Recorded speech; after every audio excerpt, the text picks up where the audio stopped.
I'm gonna give you 14 different exercises that you can use to train every single key muscle group to become a better baseball player, and we're gonna start right now. I'm Olympic strength coach Dane Miller. I've coached at 10 world championships. This summer, I'm coaching at my second Olympics. I help athletes and coaches develop comprehensive programs that leads to state championships, NCAA All-Americans, and professional opportunities. So one of my all-time favorite exercises for baseball players involves just doing a simple dumbbell external rotation. So we get set like this, okay? And we wanna see a nice and controlled, slow eccentric. Okay, take this all the way down, all the way down, all the way down, back up. If you bench press or if you do pull-ups or anything along those lines, you should be pretty freaking good at this exercise. Baseball players typically are extremely weak in this movement. One, because they think lifting weights is going to ruin their chances of ever being good at the sport, which is mind-blowing. But two, they just don't do it, okay? So one of the things you guys can do is do like 4 sets of 5 to 7 reps with that controlled eccentric. And this is going to really, really strengthen that entire shoulder girdle. You know, start off at a lighter weight. Later on, I'm gonna give you a sweet ratio that you can use for what that goal weight should be over a long period of time. I'm gonna do one more. Boom. That's one of my favorite all-time exercises. Now, when we're thinking about strength training for baseball, one of the cool parts here is that we put out a poll where over 5,700 people voted. Okay, so out of 5,700 people voted, when we asked the shoulder or the elbow, is that of importance? That led to 44% of your results, okay? 44% of you wanted to see that shoulder and elbow work. Then when we look at core trunk work, that dynamic trunk control, having co-contractions in the hips, having even co-contractions to a point in your shoulder from that trunk stability, that was 25% of the votes. And then finally, hips and groin led to that 31%. Okay, one of the big factors here is that we just have to think through what's the importance of shoulder and elbow. That's gonna lead to controlling the bat, that's gonna lead to how well we're throwing and how healthy we are when we are throwing. Core and trunk, that's gonna be stability, that's gonna be rotation, okay? That's a big factor. That's also gonna be your ability to track a ball without losing sight. And then finally, hips and groin, that's gonna be where we see that power, that ground reaction force transfer through our hips into that trunk and then into the ball or the bat. So all of these are gonna be of utmost importance, and that's where all these exercises are gonna be built around, is how you can optimize these 3 areas. So if we're looking at long toss, that's probably the best way to strengthen your shoulder out on the field. I also think weighting your baseball, okay, meaning soak them in water and actually have releases into the ground. I think that's another way out on a field to strengthen your shoulder. I do believe we can use things in the gym like that seated dumbbell external rotation to strengthen our shoulder girdle, especially if we're focusing on that slow eccentric. And a movement like that, you should be able to build up to 8 to 10% of your bench press. Yes, baseball players, it's okay if you bench press a little bit. You don't need to go bench 405, but if you're doing dumbbell benches or you're doing flat bench and you get to the point of 275 to 300, if you're athletic, it's not going to have a negative impact on your throwing. Now, I'm gonna give you some really sweet exercises here that I think will lead to phenomenal shoulder strength. The first movement is gonna be relatively simple, okay? We're gonna go here and I'm gonna give you more traditional movements and I'm gonna give you 2 exercises that are gonna be a little bit more wild. So here we're gonna be on the incline and we're just gonna do Ys. Come here, come up, oh yeah. Come back down, okay? And I want you to focus on when you get to the top, actually retracting that scap. A lot of you guys, because you don't do any strengthening movements, tend to have wonky scaps, so they're sort of all over the place. So we wanna see if we can get to the ear or maybe a little bit past that ear hole with this, really target and trigger the traps, and then retract your scaps here. You can do this for like 4 sets of 7. Oh yeah, feels good. Now, the next movement that I would do on here, I'm gonna get a little bit more weight. This is one of my favorite upper back exercises. And baseball players, especially if, let's say they're throwing with their right arm, you'll see them do this exercise almost by like staying like this with their shoulder, because they listened to some old head who told them when they were younger to not go in the gym and actually work out. So now they're 18 to 20 years old and they're struggling to get any extra velocity on their pitches or on their throws or even on their bat speed because now they're just pathetically weak and they do everything like this. It's me triggered by the baseball world and their lack of sports performance. So the next exercise is gonna be a Meadows swings. Okay, so we're here and notice my upper back. Try and squeeze, that spine with your shoulder blades. And I wanna think about actually having this almost on a straight line. So a lot of you will go here, okay, or we'll do this here, and you almost like favor that one side. Try and go here and squeeze those shoulder blades.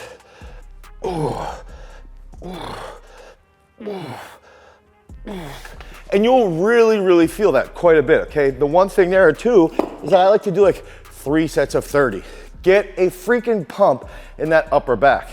Now, the next 2 movements are gonna get a little bit more wild. So these are the exercises that you guys are probably gonna do because you're baseball players and you like to do functional stuff. Okay, so now we're gonna get on this, and I have my chaos, okay?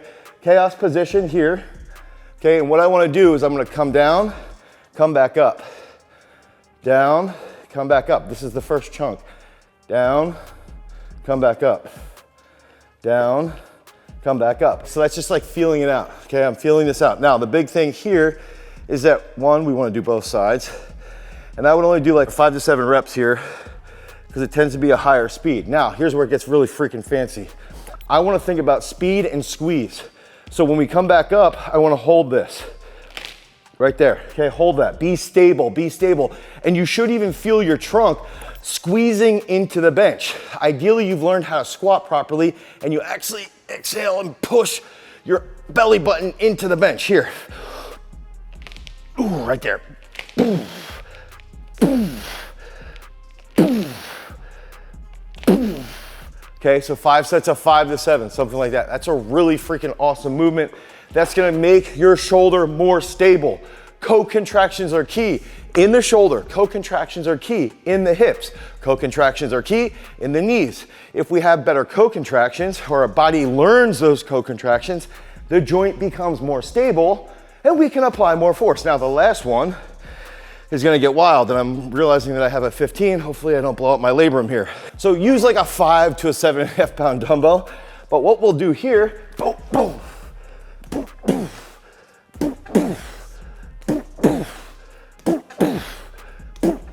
And we want to focus on that catch, absorb here, don't go too far here. It's boom, boom. We want to feel that retraction from the Meadows. We want to feel the retraction from the Ys. Then when we get to high speed, we have a more stable joint, and we can do that as explosively as possible. I would do a movement like the drop external rotation a little bit closer to the season, but I probably wouldn't do it too much in season because it's such high speed. Now, I would challenge you to play around with it and try to see, like, if you go from a 7.5 to a 10 or from a 5 to a 7.5, see if you can get clocked a little bit quicker, because that quick reaction will provide that rapid stability, which is gonna help you release a little bit faster. The next key muscle group that we're gonna be looking at is going to be our forearms. And we don't wanna go into every single little muscle in detail like the pronator teres, but what we can do is think about, what does our forearm do in the realm of baseball? We have to think about grip control or grip strength will help just protect our elbow joint. That's gonna be a big factor. That's also gonna help us with command over the ball. So if we're a pitcher, we're gonna be a little bit more precise.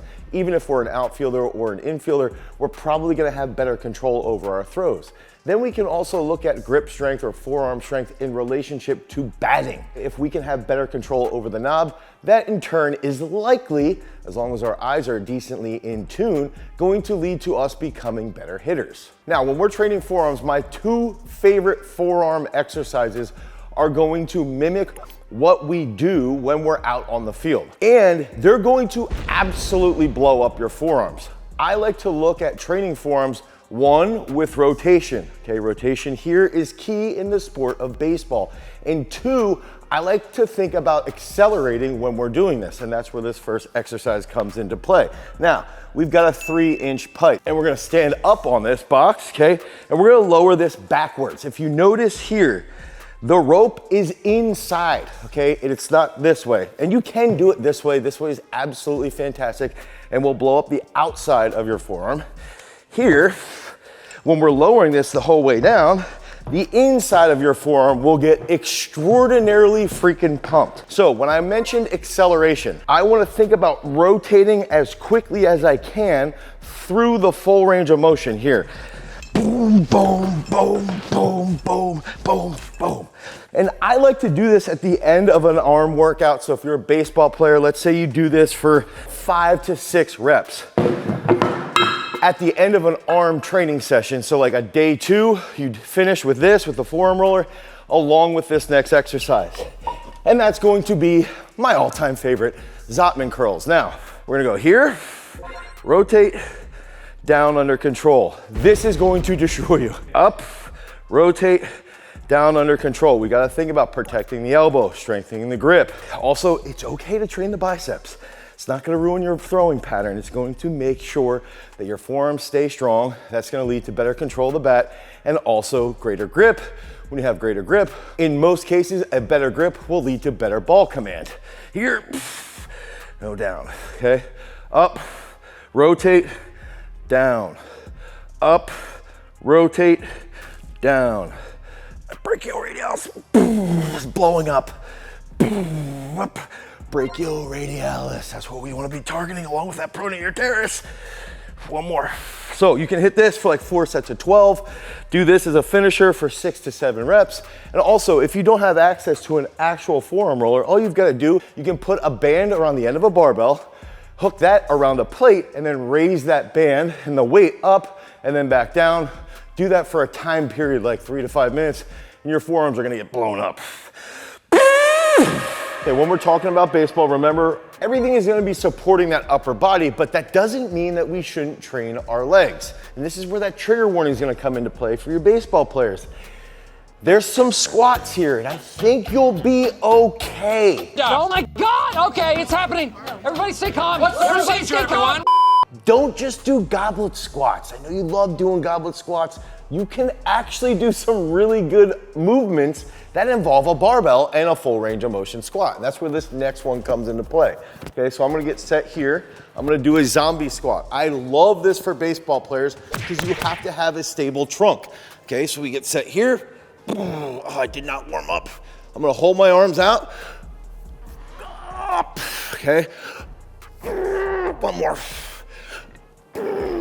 You have to have that stable trunk. Now, one of the things that we do inside of our strength training at Peak Strength is that we like to pair exercises.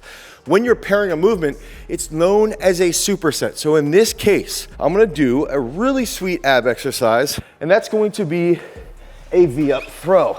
And this is gonna be hard for me to do on my first take. So one thing we can do here, we get place, come up, throw, down, throw, down, throw. Now, that was me with the tennis ball. I think it's a lot cooler to do it this way. Here, I come down, up, hold. Come down, up, hold. Come down, up, hold. Now, notice my fulcrum right here is my butt cheeks. Okay, right here. So I'm gonna come down, I'm gonna come up on my butt, okay? Oftentimes we'll see athletes sitting on that lower back. Remember, when you guys are inside Peak Strength and you're actually in the baseball-based program, you might see a zombie squat followed by a V-up. That's what we're gonna see, strengthening the legs in conjunction with that trunk, okay? That's the big concept that we like to use inside of Peak Strength. The next squat exercise that we're gonna get into is going to be a single leg squat. This is a movement every single baseball player should be doing on a regular basis. I'll give you a little progression. You can use your body weight, so you get set here. Okay, we can start off like this, and you can do 3 on each side. The next point of the progression, you could do a goblet squat. It's okay if you hit that goblet squat. And you can do that goblet squat for, let's say, 1 to 2 sets. But please, please, work that progression into a barbell single leg squat. Okay, so we're gonna get set here. Place your foot, your front foot, come down, boom, boom. Okay, 2, boom, boom. Now, remember, one of the things that I asked, when you're inside Peak Strength, you're going to see those supersets. You're gonna see 2 big lifts, okay, like a squat with the V-up, or like a single leg squat with the next exercise. These are built in conjunction, thinking through the lens of a baseball player. If you guys need help with your programming, head over to peakstrength.app, the Google Play Store or the Apple iOS Store. Make sure that when you download Peak Strength, you go in and you select the baseball specific program. Okay, you wanna train like a baseball player. You lay out when you need to peak, and that's gonna help you become an absolute freak. Now, the next movement that we're gonna pair is going to be an ab roller. So we're gonna use our garage strength pad here, available at garagestrength.com, along with a single leg roller that every baseball player can get. And we're gonna get set here. I wanna focus on my lats, okay?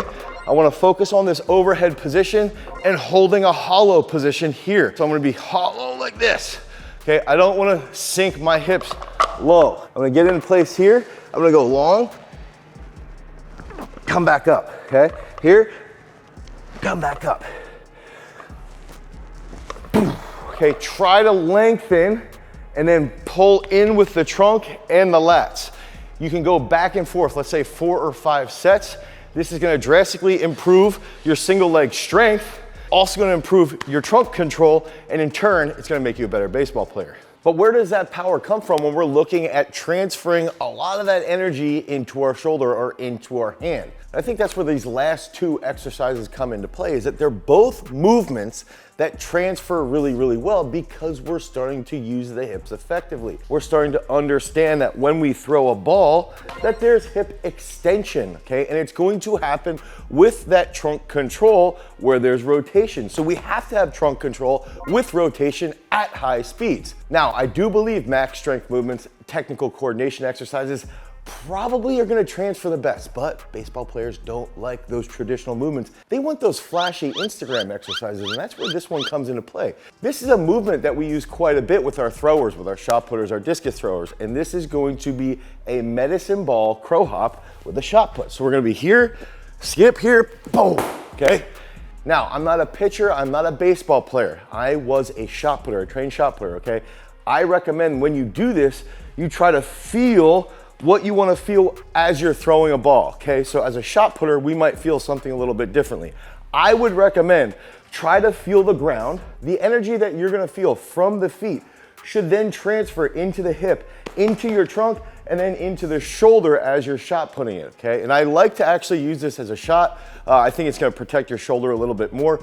You can do overhead throws, but baseball players do quite a bit of overhead throwing already. That's why I recommend using this as a shot put. I think it will help strengthen that shoulder girdle. So we'll go here, line up, boom.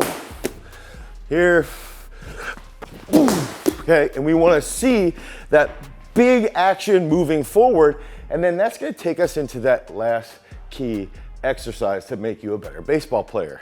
I mentioned earlier that we had 2 more in this section. We actually have 3 total movements. The next movement is gonna teach you how to have a large expression of impulse, which means a large amount of force in a short period of time, which is what all baseball players need once they figure out where that arm slot is and how they need to make contact with that ball coming out of the pitcher's hand. So this next movement is going to be a power snatch. And one of our savage baseball players here on site who's in high school and he's signed to go to Virginia Tech, he can power snatch close to 80 kilos. He's got a 40-inch vertical. Okay, that helps him with his impulse expression. That helps him as a fielder. That helps him as a batter. That helps him as a pitcher. So this is going to be that power snatch. All we got to do is get set lined up. Okay, we want to think about the shoulder co-contraction here. Start light. Learn how to snatch accordingly. Build up with proper snatch progressions. Okay, learn those shoulder co-contractions, and then over a long period of time, you can get up to that 80K power snatch. So we're gonna get set here, boom. Here, boom. Now notice, when you catch, you don't wanna be wobbly. You wanna be nice and stable in that upper back. Do this for 5 sets of 3, 6 sets of 2, 4 sets of 4. And then finally, one of my all-time favorites involves rotation of the trunk. And so we're gonna get set here on the glute ham. And you can do this as a good morning or as a back extension if you don't have access to that glute ham. You've got other opportunities or other ways that you can do this. And we're gonna start off body weight without a plate, okay? And I wanna think, take my elbow across, here, up, here, up, boom, boom. Start there. You're gonna feel that in your glutes, hamstrings, and lower back. We want that rotational strength. And I did say I wanted a 10 kilo plate. I probably should have said a 5 kilo plate, but we can get in place here. We can reach up, reach up, reach up, reach up, reach up. And you can get creative with this, okay? You can do that with a plate reaching out, bring it in. You can do this with a plate on your back. Rotate, come up on the rotation, squeeze in the trunk, squeeze in the lower back. Remember, when it comes down to baseball, we're looking at shoulders. Okay, we're looking at increasing the forearm strength. We're looking at training the trunk accordingly, and then ultimately building our hip strength, our leg strength, because that's what's gonna make us an absolute savage baseball player. Because remember, freaks, if you wanna become a champion, you've always gotta cultivate your power. Peace.